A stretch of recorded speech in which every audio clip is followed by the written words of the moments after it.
Bienvenue à tous et à toutes, on se retrouve pour le premier épisode de la nouvelle saison du Grand Échange.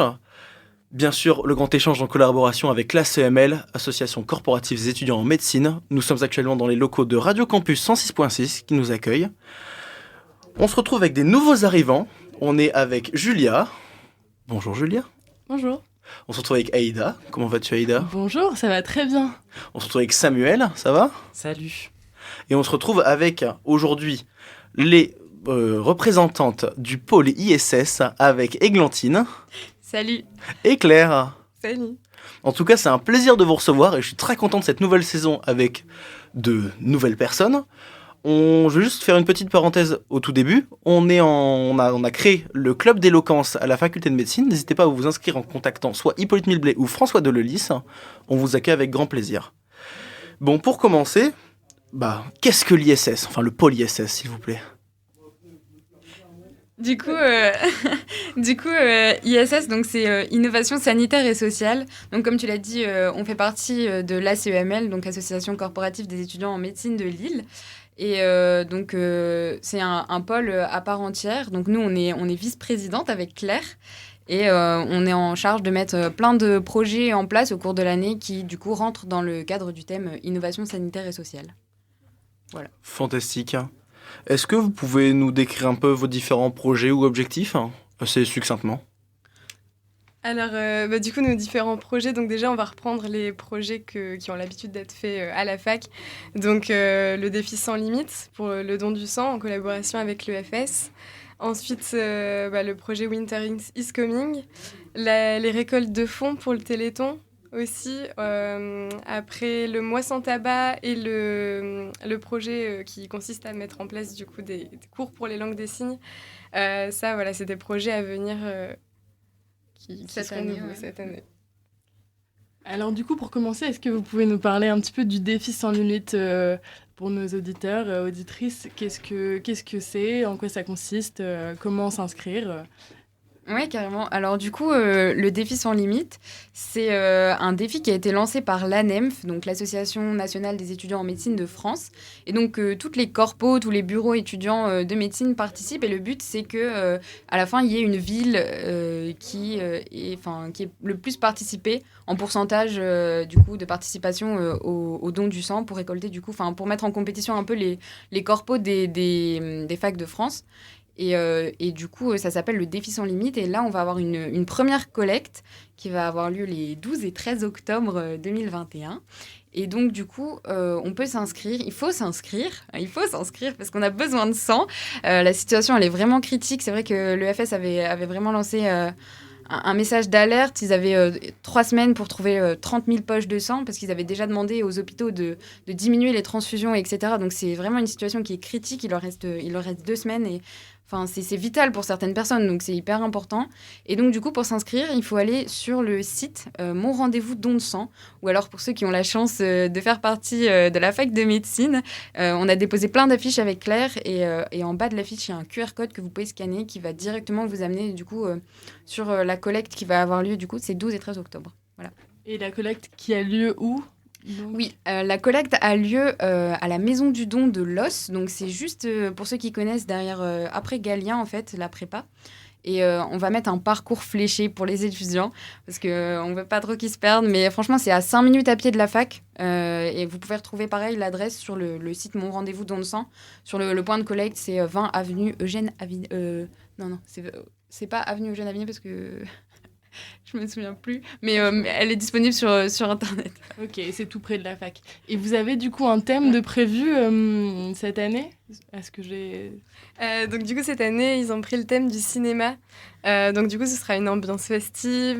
Ceux qui distribueront les collations, normalement, seront déguisés pour être dans le thème. Et pareil, pour les collations, ça collera aussi au thème. Donc normalement, ce sera du popcorn qui sera distribué, des pommes d'amour, des Twix, des Mars pour aussi attirer le plus de monde possible. Donc on espère du coup, pour en fait que ce soit un bon moment pour les élèves. C'est vrai que chaque fois, on essaie de trouver un thème. Donc là, il y aura les infirmières qui vont se déguiser en Harry Potter. Enfin, vraiment, même vous pouvez venir déguiser, il n'y a pas de souci.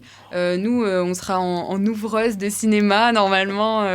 Donc, comme dans les anciens cinémas, avec un plateau, un petit chapeau et tout. C'est vraiment... Le but, c'est que ce soit convivial, que ce soit un bon moment. Il y aura des petits jeux sur le thème du cinéma, du genre, je vous donne 3 mots, vous devez trouver le film auquel ça correspond. Et vraiment, le but, c'est ça prend 1 heure. Voilà, c'est 5 minutes à pied de la fac. Après, vous avez un entretien avec un médecin quand même. Et après, c'est 10-15 minutes de prélèvement vraiment max. Et après, une collation, un temps de repos. Et après, vous pouvez retourner bosser en BU. mais du coup, il y a des critères d'éligibilité. Pardon. Oui, d'ailleurs, j'allais en parler parce que j'ai fait l'année dernière, et l'année d'avant, enfin pas l'année dernière, les derniers dons du sang, je les ai faits à la fac, ce qui est quand même vachement cool. La cafette est très cool, le personnel là-bas est vraiment ultra top. La dernière fois, j'ai eu aucun souci, je suis même tombé dans les pommes, ils étaient là pour m'aider, c'était très mignon. Ça arrive parce que j'avais pas mangé avant, ne faites pas cette erreur. Et du coup, pour quelques critères d'éligibilité, c'est ne pas avoir eu d'infection ou de coupure dans les 2 dernières semaines, si je me trompe pas. Ouais, mais après ça, c'est vraiment pas les principaux. Enfin, ceux où on rencontre le plus de difficultés, du coup, c'est être majeur déjà, parce qu'il y a beaucoup d'étudiants en première année de médecine qui veulent donner mais qui ne sont pas majeurs, donc là, c'est pas possible. Faire plus de 50 kilos, il y a beaucoup de filles. Enfin, c'est souvent les filles qui... Et de mecs aussi. Oui, de mecs, mais... Oui, bien sûr. Pas de discrimination, s'il te plaît. Pas de discrimination, bien sûr. De filles et de mecs qui font moins de 50 kilos. Du coup, c'est vraiment pour les critères principaux. Après, il y a les voyages, tatouages dans les 4 mois, nombre de partenaires sexuels. Enfin, il y a tout un test à faire. Ça prend vraiment 5 minutes. Et en fait, ça vous permet... de pas y aller pour rien en fait, parce que si vous y allez et qu'on vous dit non. Vous pouvez faire le test en ligne sur le site du don du sang d'ailleurs. Oui, je l'ai déjà fait et c'est vachement pratique. Hein. Et du coup, comme ça, si jamais vous n'êtes pas éligible ou pour X ou Y raison, vous pouvez plus aller à votre rendez-vous, n'hésitez pas à l'annuler, comme ça laisse la place pour quelqu'un d'autre. Et du coup, ça fait 3 vies de plus de sauver. Du coup, une poche, c'est 3 vies ? C'est ça, une poche, c'est 3 vies. Il y a vraiment des gens pour qui, je pense, ceux qui ont la drépanocytose, tout ça, c'est vital ultra pour eux. vital. Ils ont besoin de transfusion. Même juste pour les situations d'urgence, vu que là, il y a eu extrêmement peu de dons, je suppose, à cause des confinements, etc. Je sais pas, pour vous, moi, j'ai eu quelques messages qui m'ont demandé d'aller donner, et malheureusement, je pouvais pas pour des raisons diverses et variées. Ouais, c'est ça. En fait, avant, l'EFS se déplaçait au niveau des facultés, et l'année dernière, avec le Covid, du coup, ils pouvaient plus se déplacer. Et du coup, il y a un manque qui s'est créé énorme. Et donc, ils ont fait avec leurs réserves, sauf que là, il n'y a plus de réserves. Donc, il faut refaire les stocks. Et du coup, ils font appel à nous. Et nous, on répond présent. Et on donne son sang, on vient prendre 1 heure. Et d'ailleurs, le pass sanitaire n'est pas obligatoire. Donc, vous pouvez venir même si vous êtes pas... Est-ce qu'il faut un test ou pas ? Non, pas de test, pas de vaccin. Vous pouvez venir... ils ont vraiment, besoin de sang. Du coup, pour cette petite parenthèse dans le sang, je vous invite à y aller fortement. Je sais pas vous, ce que vous en pensez. Et une petite question, est-ce qu'on peut arriver juste les mains dans les poches ou il faut ramener quelque chose de bien précis ? Alors, faut bien penser à prendre sa carte d'identité. Sinon, hormis ça, je crois que... Oui, non, c'est tout. Donc, c'est tout. La carte d'identité pour qu'il vérifie votre identité, pour que vous ayez bien plus de 18 ans. C'est ça. Et il faut prendre rendez-vous ou on peut... Alors, le mieux de tout, c'est de prendre rendez-vous.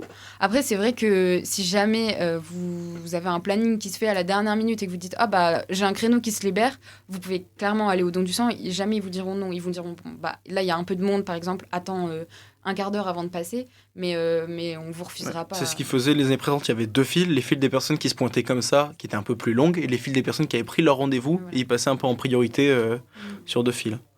Et alors, donc, quel est l'objectif en termes de personnes ? Combien il y a d'inscrits là en ce moment et l'objectif final en termes de litres ou de nombre de personnes pour cette fois-ci ? Vous n'avez pas dit que vous aviez 200 personnes qui étaient inscrites pour le moment et que vous en attendiez 400 ? Si, c'est ça. En fait, sur les 2 jours, on a 400 créneaux disponibles. Donc là, on est à la moitié, 200, donc il nous en reste encore 200. Donc j'espère que toutes les coms vont marcher et vont nous ramener du monde. Et après, si les gens viennent sans rendez-vous, après, c'est pas grave. Mais c'est vrai que... c'est mieux même pour un point de vue de vitesse et d'organisation, aussi bien pour le personnel qui est sur place, pour savoir et tout ça. Du coup, on vous invite à aller donner de votre sang un maximum. Ça sauve des vies, on le rappelle. On a des magnifiques demoiselles qui sont là et qui se démènent pour vous. Du coup, allez-y et juste faites-vous plaisir. La collation est vraiment pas mauvaise en plus. Ouais, non, c'est fait par des chefs cuisiniers cette année.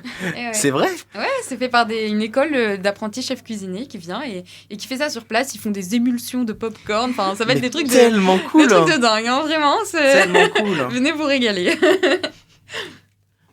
Et qu'en est-il de vos autres projets? J'ai lu sur votre site que justement vous parliez du SIDAction, par exemple. Est-ce que vous pouvez nous en dire un peu plus? Alors, donc le calendrier SIDAction, il avait déjà été commencé en début d'année, de cette année. Et donc là, on est en train de le continuer petit à petit pour boucler les photos et pour pouvoir le sortir en janvier. Ouais, d'ailleurs, il y a une magnifique personne qui est dessus, que vous ne voyez pas en vidéo aujourd'hui, mais moi-même, je vous invite à l'acheter quand il sortira. Du coup, on a une photo qui se fait demain d'ailleurs. Donc pareil, le calendrier SIDAction, en fait, on choisit un thème et après le but c'est que les photos collent au thème. Donc 12 photos pour 12 mois, plus une couverture, plus une photo de com. Et donc on demande à des étudiants de médecine volontaires de venir poser, donc nus, avec toute une mise en scène, bien sûr pour les parties intimes, parce que quand même. Et du coup, c'est sur la base du volontariat, c'est vraiment un bon moment. Il y a beaucoup d'étudiants qui viennent faire ça entre potes. C'est marrant, c'est drôle, il n'y a pas de jugement. Il y a pas de... Le but, c'est de montrer que tout le monde peut se mettre à nu en consultation.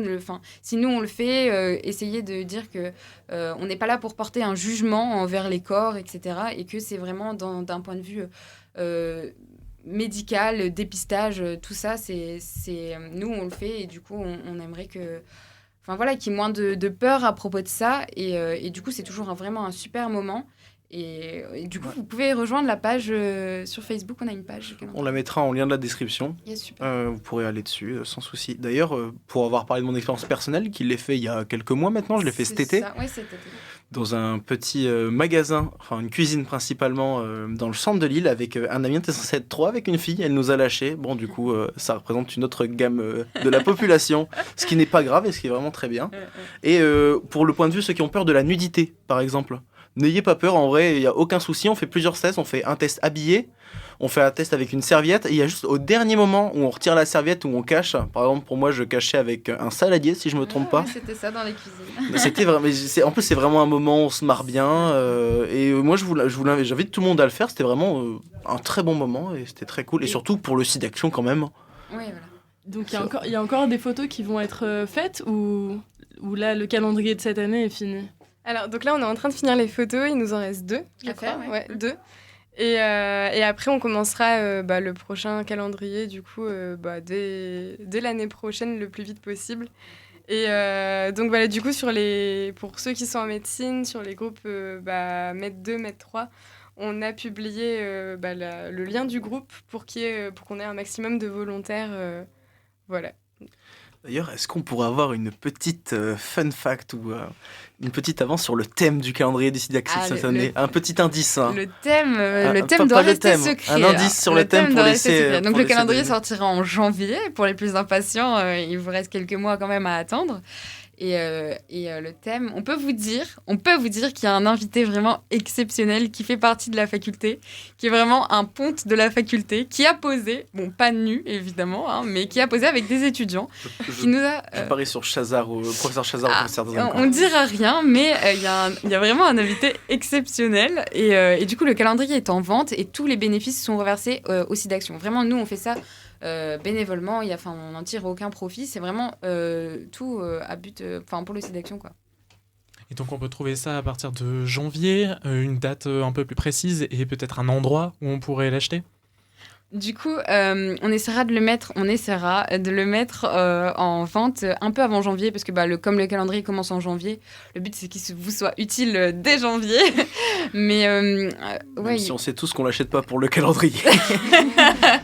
mais oui, en fait, on fera des points de vente au sein de la faculté. On fera un petit stand à la sortie des amphithéâtres. Souvent, ça marche bien. Ouais, par exemple, le dernier était vendu à l'entrée de la faculté de médecine Henri Warembourg, où il récoltait en pièces. Surtout, prenez, en général, c'est en liquide qu'on paye. Du coup, en liquide ou en Lydia. En Lydia en Lydia cette année. On se modernise à la CEML. Fantastique.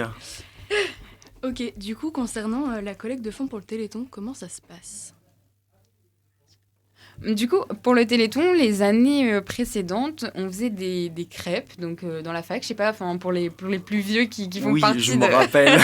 Et c'était Ouais, trop bien. pareil, on mettait ça à la sortie des amphipasses et les passes après 4 heures de cours d'anat ou quoi que ce soit, ils étaient là, ils avaient envie d'une crêpe, hein, clairement.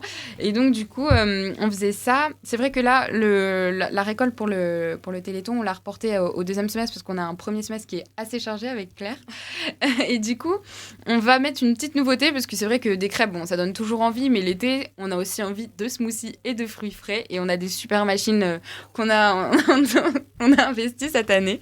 On a des super machines et du coup, on fera une vente de crêpes, smoothies pour les étudiants. Pareil, on essaiera de mettre en place un Lydia pour que ce soit plus facile pour vous. Et du coup, pareil, tous les bénéfices, encore une fois, reviennent pour le Téléthon. Et donc, après, nous, souvent, on demande à des gens de venir nous aider pour nous relayer un peu parce que, je vous avoue qu'on ne fait pas 8h, 18h des crêpes et des smoothies.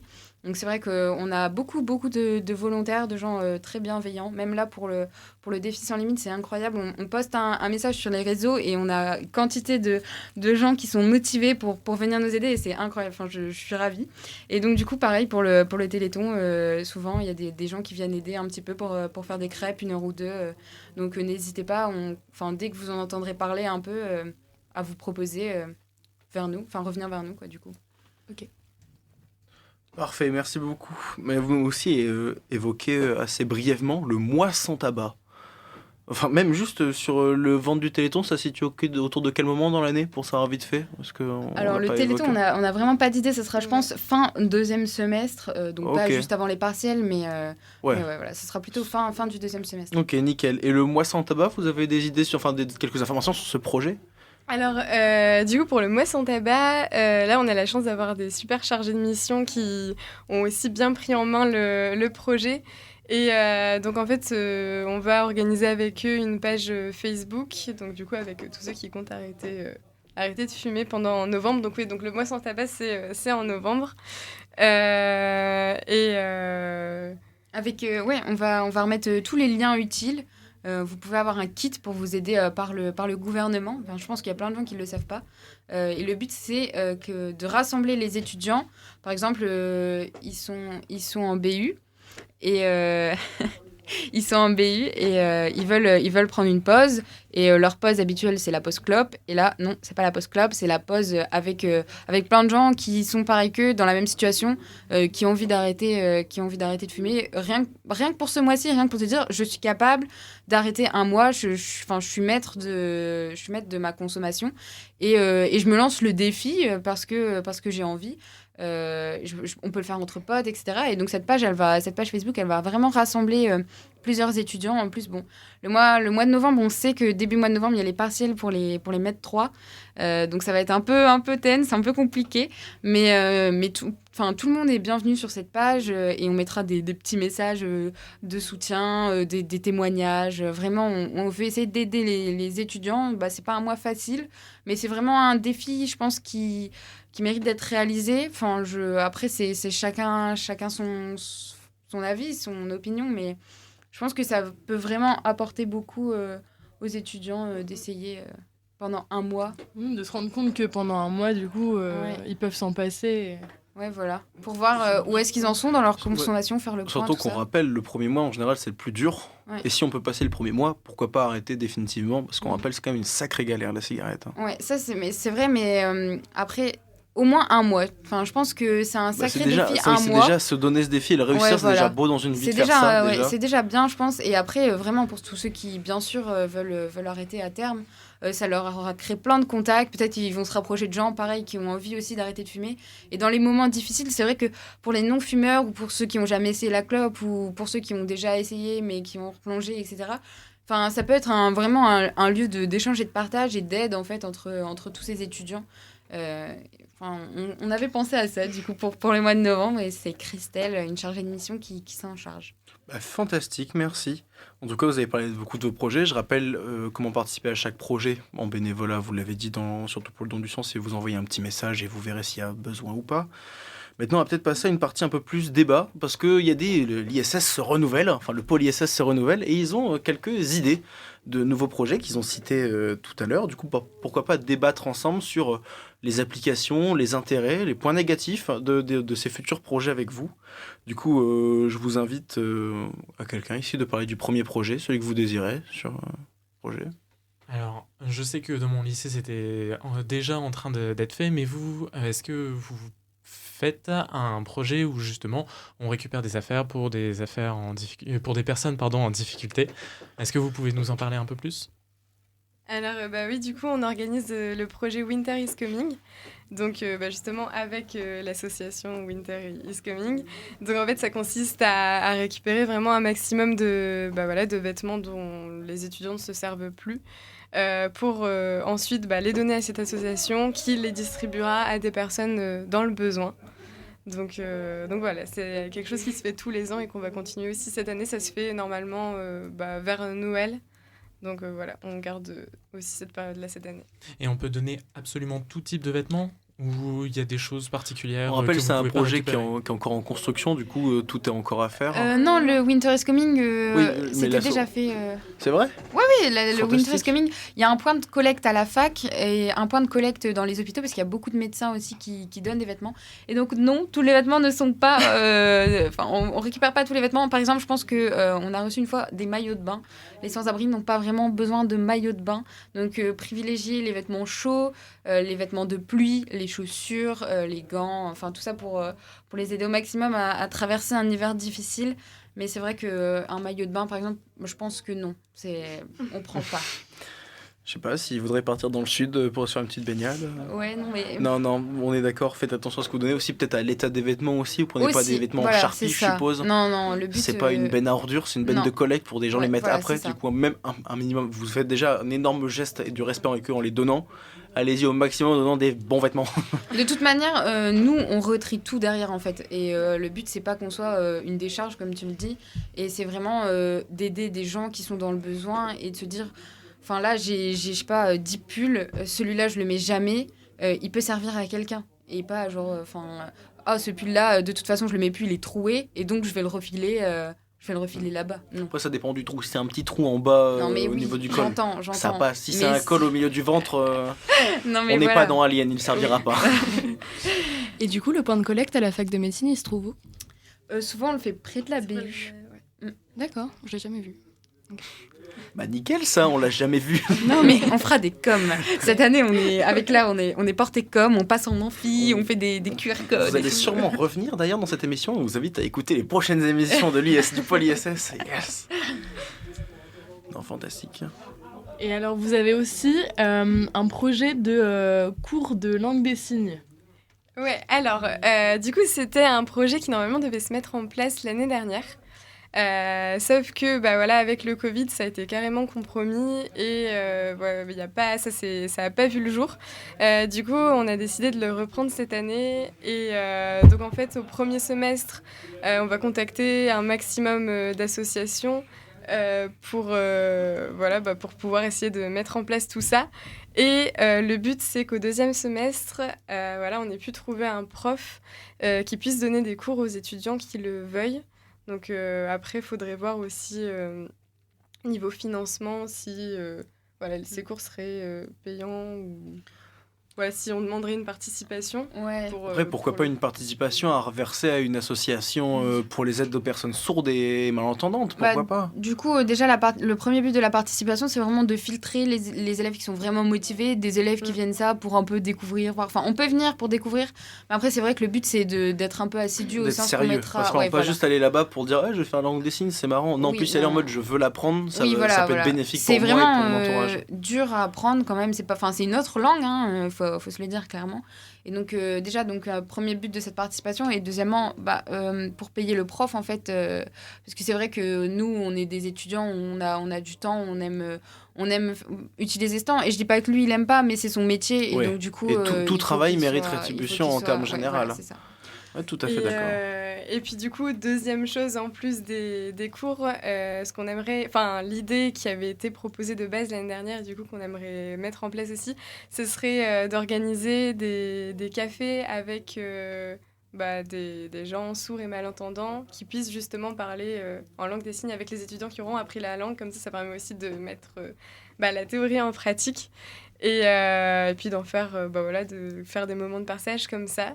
Et le but final, ça serait, du coup, qui avait été proposé par la chargée de mission l'année dernière, ce serait d'en faire un ECL par la suite. Donc là, voilà, c'est en projet, donc on va déjà essayer de mettre ça en place et pourquoi pas par la suite, dans les années par les futurs ISS, ça pourrait être vraiment fantastique. C'est une excellente idée. C'est juste une bonne évolution pour les ECL, de base. Ouais, parce que l'accessibilité, c'est encore loin d'être parfait, que ce soit dans le monde en général ou à l'hôpital.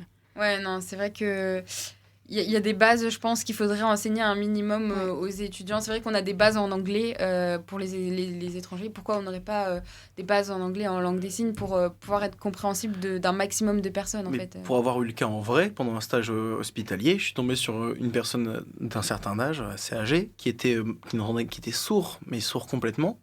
Et on était obligé de piquer une ardoise avec un Velleda à un autre service, parce que sinon, aucun moyen de communiquer avec lui. En plus, il savait lire sur les lèvres. Pas de bol, masque obligatoire. Du coup, à la fin, on avait dit qu'on pouvait retirer le masque pour lui parler parce qu'il savait lire sur les lèvres, mais sinon, c'était infernal. Et juste se dire que quelqu'un sache parler la langue des signes, au moins dans un service ou une personne dans l'autre service, ça pourrait aider mais énormément la transmission de l'information, parce que mine de rien, on nous l'apprend en médecine, un consentement libre et éclairé, c'est pas facile à avoir pour les personnes qui sont pas en état de communiquer ou de comprendre. Et ça pourrait être d'une aide fantastique dans les hôpitaux. Du coup, cette ECL, pour le moment, cette option, ce projet pourrait être vraiment fantastique et utile. Oui, c'est ça, c'est le principe des mêmes chances pour tout le monde. Et un patient qui vient, il n'a pas à être discriminé parce que il est sourd ou malentendant. Et non, c'est à nous d'essayer de nous adapter. Alors, je ne dis pas qu'on doit parler couramment en langue des signes, mais c'est vrai que s'il y avait au moins une personne, comme tu dis, par service, un minimum de gens sensibilisés, c'est vrai que ça pourrait déjà aider énormément pour un plus gros déblayage de terrain, en fait. Et ce projet, il serait ouvert à tout le monde ou seulement à une tranche, par exemple, que les maîtres 2 et les maîtres 3 ou toute personne de la fac les futures de années C'est vrai que nous, notre objectif, c'était vraiment de commencer au niveau maître 2, maître 3 pour tâter un peu le terrain, voir si ça intéresse les étudiants déjà. Et on a lancé un projet l'année dernière, je ne sais pas si vous avez vu, avec un échange américain. Ça a super bien marché, il y avait plein de monde, plein de volontaires, donc c'était top. Là, on va le tester sur les maîtres 2, maîtres 3, si je peux dire ça, pour voir s'il y a de la demande. Après, on n'est pas fermé à la discussion. C'est vrai que nous, là, on va essayer de commencer à mettre le projet en place pour notre année. Ça sera surtout au prochain pôle, en fait, de venir en parler peut-être ici. Avec plaisir, on vous reçoit quand vous voulez. Dans les prochaines années, pourquoi pas. Et donc là, le projet est lancé. Au niveau de la fac, qu'est-ce que la fac en pense ? Est-ce que vous n'avez pas eu de difficultés à créer ça, peut-être ou... Alors, donc là, comme c'est encore un projet, on est seulement en train de contacter les associations et tout ça. Ouais, donc c'est pour ça que c'est vraiment le noyau début, centré. On n'a rien de... On n'a encore pas... c'est un embryon de projet, là, pour l'instant. Ouais, c'est ça. Mais après, c'est vrai que... non, on n'a pas parlé aux profs, on ne leur a pas dit, mais pourquoi pas ? Ils diront forcément oui, vu que c'est bénéfique pour les étudiants. Non, mais forcément. Non, mais le point d'une fac, c'est juste pour avoir une salle une fois par semaine. Ça leur fait un avantage. C'est vrai que à la faculté de médecine de Lille, on enseigne la langue des signes. Mais si vous arrivez avec le projet tout cuit, il n'y a aucune raison qu'ils disent non. Parce qu'ils n'ont même pas le prof, si c'est à payer pour avoir le professeur, une inscription payante pour payer le professeur, il n'y aura aucun souci. Pour moi, je trouve que ça serait scandaleux que la fac refuse. Après, pour nous, le mettre en place là, cette année, non, parce que c'est au sein de la CEML, en fait. Mais pour l'ECL, c'est vrai qu'on doit demander des autorisations de la fac, etc. Parce qu'après, c'est eux qui vont devoir trouver les financements. Et donc ça, c'est vraiment à eux de voir, en fait. Mais juste d'un point de vue option, vraiment... Non, juste... c'est dans le cadre de la CEML, en fait. C'est nous qui mettons ça en place. Donc, et ça serait, moi, je trouve que ce serait vraiment un projet formidable pour moi. Et justement, montrer aussi... si ça se passe bien avec la CEML, que la fac voit que ça se passe bien. Et pourquoi pas, là on voit vraiment à grande échelle, mais l'étendre dans d'autres ACEML via la NEMF, ça pourrait être fantastique aussi. Ça se fait déjà dans d'autres facultés de médecine. C'est pour ça qu'en fait on est tout un réseau, donc ISS en France.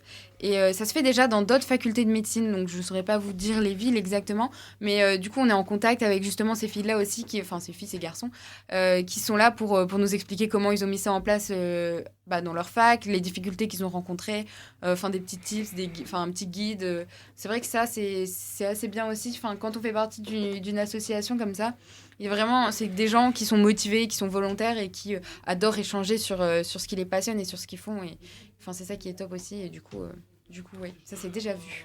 Fantastique. En tout cas, un extrême plaisir de vous avoir reçus pour cette émission. On rappelle, très important, le don du sang. Inscrivez-vous. On en a énormément besoin. N'hésitez pas, c'est sur le site de l'ESF pour savoir si vous pouvez venir. Et sinon, à la fac, des petites affiches avec des QR codes. Ouais, mon rendez-vous don de sang, le site. Exactement, mon rendez-vous don de sang. Allez-y, faites-vous plaisir. C'est un plaisir de vous avoir reçus.